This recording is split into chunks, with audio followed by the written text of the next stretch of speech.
What is the opinion on the Orishas? Okay. Okay, I got your question. Okay, thank you. Right, thank you. So, a lot of people come into the awakening or Wu-Sabat and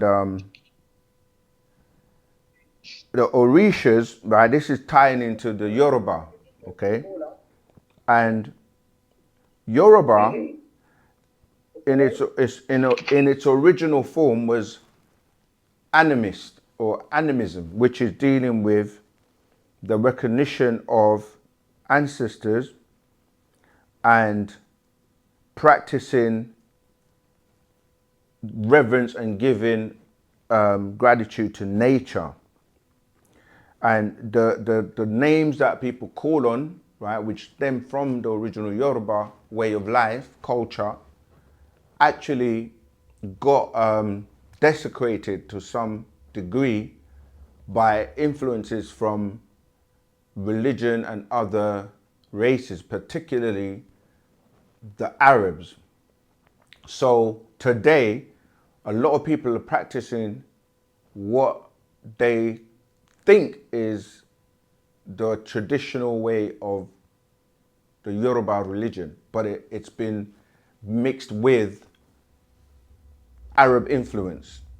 And different things have been introduced into it, such as offerings of blood, of, all kinds of things. People will, but we in Wu-Sabat, we recognize its origin in terms of when it was just dealing with respect and dealing with nature, because we understood and understand that we come from nature and we return to nature. But what the form it's in today, it's been mixed with like Santeria, it's been mixed with, as I said, the Arabs way. That's why when you look at the names like Obatala or Oba Ta'ala, you can clearly hear the word Allah in there, which is really from an Islamic origin. Oba or Oba means father, okay? So then you start to look at, as you say, Ogun and, there are different names that deities that people are calling, but if you go back and do the research, those names actually tie into the ancient Egyptian, right, pre-dynastic beings, which is what we tie into. So what I'm basically saying, like, people can have dreams and have all kinds of personal experiences, but you need to actually start to recognize that if you're not of that bloodline, okay, then they're not gonna really respond to you. And Wu-Sabat is really the way that you should be learning and practicing. Of course, the culture is still the culture in terms of if you are tied into that bloodline.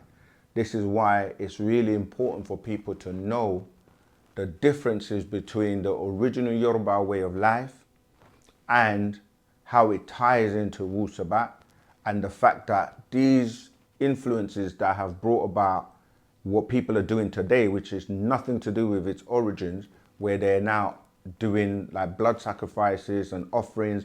It doesn't matter whatever it is, if it's a lock of hair, a chicken, a goat, sprinkling blood all over the place, that's nothing to do with ours. This is actually appeasing some of these disagreeable beings. And that's why, we say stay away from it and learn the true way of Wu Nuwap or Wu Sabat, which is really where your true culture lies. I do hope that's been helpful to you. But we do have a book actually called the Yoruba. We have by the master teacher, of course, and we have many other books that actually address and deal with this, because in America, in a lot of the West, people are starting to, when they're trying to find their culture and go back and tie into what they should be doing, a lot of people are being influenced and they're ending up going to, being a Yoruba high priest or practicing certain things, and they don't really know the full origin or the true way of life, which really is stemming from being animist.